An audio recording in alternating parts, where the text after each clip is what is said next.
हुमायूं कबीर जी को रोककर जो है गो बैक का स्लोगन दिया जा रहा है। ये देखिए गो बैक का स्लोगन दिया जा रहा है।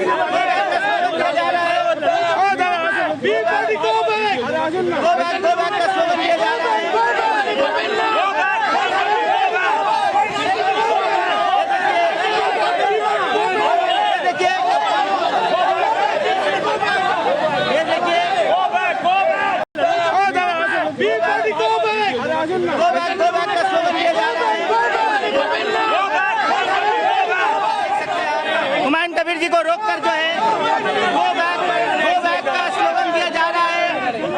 ये देखिए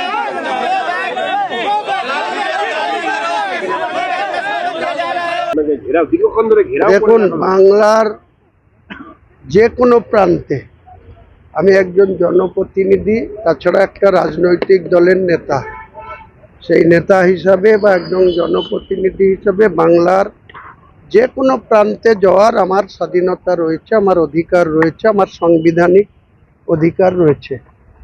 ববি হাকিমের কিছু গুন্ডা পুষে রেখেছে। সেই গুন্ডারা একদিন আমি যে বিএড ময়দান পরিদর্শনে গিয়েছিলাম, সেদিনও এক গুন্ডা এরকম আমাকে বিজেপির বি টিম বা মহল খারাপ কর রায় এসব বলে আমার বিরুদ্ধে গো ব্যাক স্লোগান দিয়েছিল। হ্যাঁ, তো আজকেও আমি যে জায়গাটা গিয়েছিলাম, 16 কবরস্থানের ঠিক পাশে একটা মসজিদ আছে।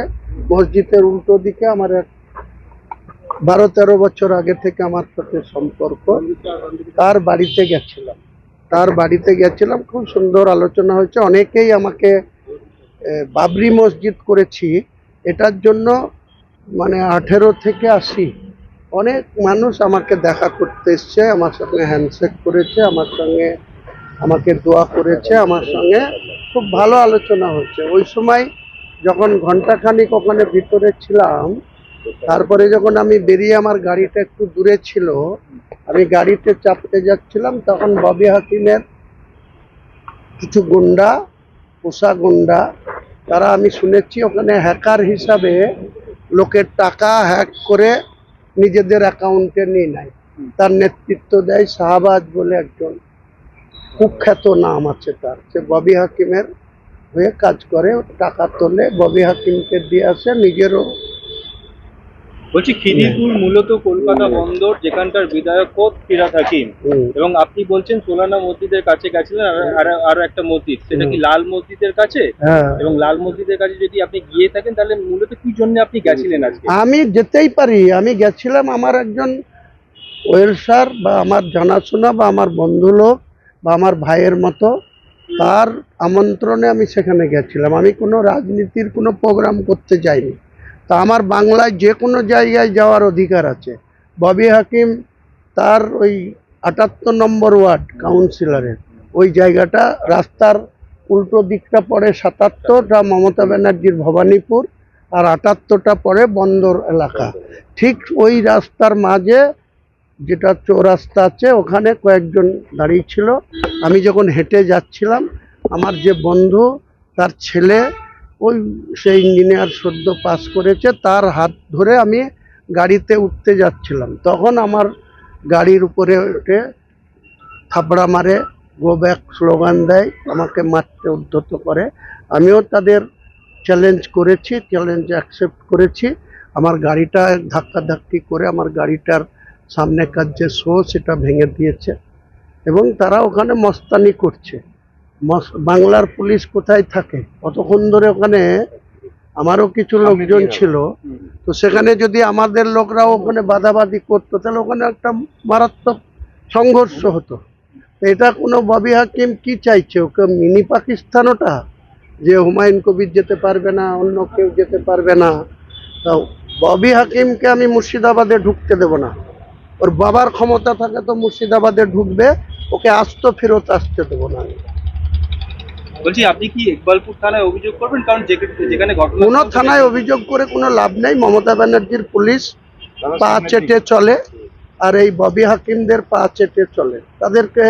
তাদের যদি পুলিশের যদি শাসন থাকতো, তাহলে এই ধরনের 15-20টা ছেলে ওই ধরনের বিনা কারণে আমার উপরে ঝাঁপিয়ে পড়ে তারা এরকম মস্তানি করতে পারতো? তাদের উপরে কি ভরসা করব? আমার নিজেকে রক্ষা করার দায়িত্ব আমাকেই নিতে হবে। আগামী দিনে এই আজকের ঘটনার বদলা ববি হাকিম যদি মুর্শিদাবাদে ঢুকে আনুষ্ঠানিকভাবে বলে ঢুকবে, সেদিন ওকে আমি বুঝাবো মুর্শিদাবাদে। সরাসরি চ্যালেঞ্জ করছেন? একদম সরাসরি চ্যালেঞ্জ কি আছে? ববি হাকিম পারলে আমার কিছু করে নেবে, আমি তো বলছি পারলে করে নেবে। তো মেয়র হলো তো কি হয়েছে? মেয়র কদিন থাকে সেটা দেখুন না, মেয়র কদিন থাকে কলকাতার সেটাও দেখুন, অপেক্ষা করুন। ব্রিগেডে গিয়ে আপনাকে হেনস্থা হতে হয়েছে, আজকে খিদিরপুরে গিয়েও আপনাকে হেনস্থা হতে হলো।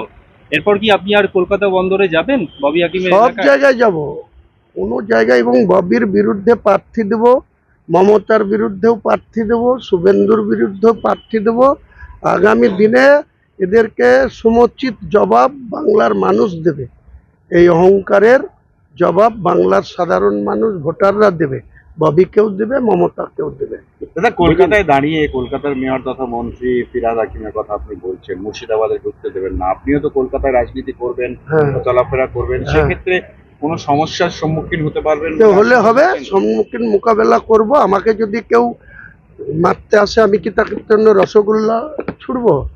আমাকে কেউ মারতে আসবে, আমার গাড়িতে কেউ ঝাঁপাবে, আমাকে কেউ গালি দেবে, আমাকে কেউ গো ব্যাক স্লোগান দেবে, বিজেপির বি টিম বলবে। মমতা ব্যানার্জি অটল বিহারী বাজপেয়ীকে ডেকে নিয়ে এসে তার মাকে প্রণাম করেছিল, সেটা কি বিজেপির সঙ্গে আঁতাত না? কখনো কংগ্রেসের খেয়ে পড়ে, কংগ্রেসের সাথে বেইমানি করে, তৃণমূলের জন্ম দিয়ে আবার 2001-এ কংগ্রেস সঙ্গে জোট, আবার বিজেপির সঙ্গে এনডিএর সঙ্গে জোট, আবার 2011 সালে কংগ্রেসকে সঙ্গে নিয়ে সিপিএমের। এই যে আজকে সিপিএমের অনেক তান্ত্রিক নেতা সুজন বাবুরা অনেক বড় বড় কথা বলছে, নীতি আদর্শের কথা।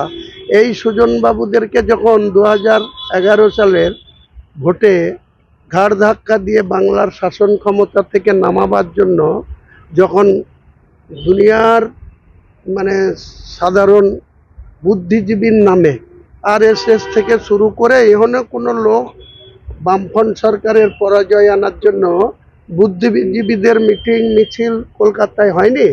আজকে সুজনবাবু বেশি পণ্ডিত হয়ে গেছে, উনি বলছেন হুমায়ুন কবিরের সাথে কেন? সেদিন কেন এই বুদ্ধবাবুদের বিরুদ্ধে উনি দেখেননি যে মমতা ব্যানার্জি কত রকম অস্বচ্ছ রাস্তা, কত রকম বুদ্ধিজীবীদের রাস্তায় নামিয়েছিল? সেখানে আরএসএস ছিল, সেখানে অনেক শিক্ষিত পণ্ডিত মানুষ ছিল, অনেক বামপন্থীদেরও সমর্থক ছিল সেদিন, যে বামফ্রন্টের সরকারটাকে পরাজয় আনার জন্য, মমতা বন্দ্যোপাধ্যায়কে ক্ষমতায় আনার জন্য। আজকে ইলেকশন আসতে দিন, এর যে নাটক, এর যে ডামামা দিল্লিতে গিয়ে করছে, বা যেভাবে ওনারা গুন্ডামি শুরু করেছে, এসব গুন্ডামির জবাব সাধারণ আম পাবলিক দেবে।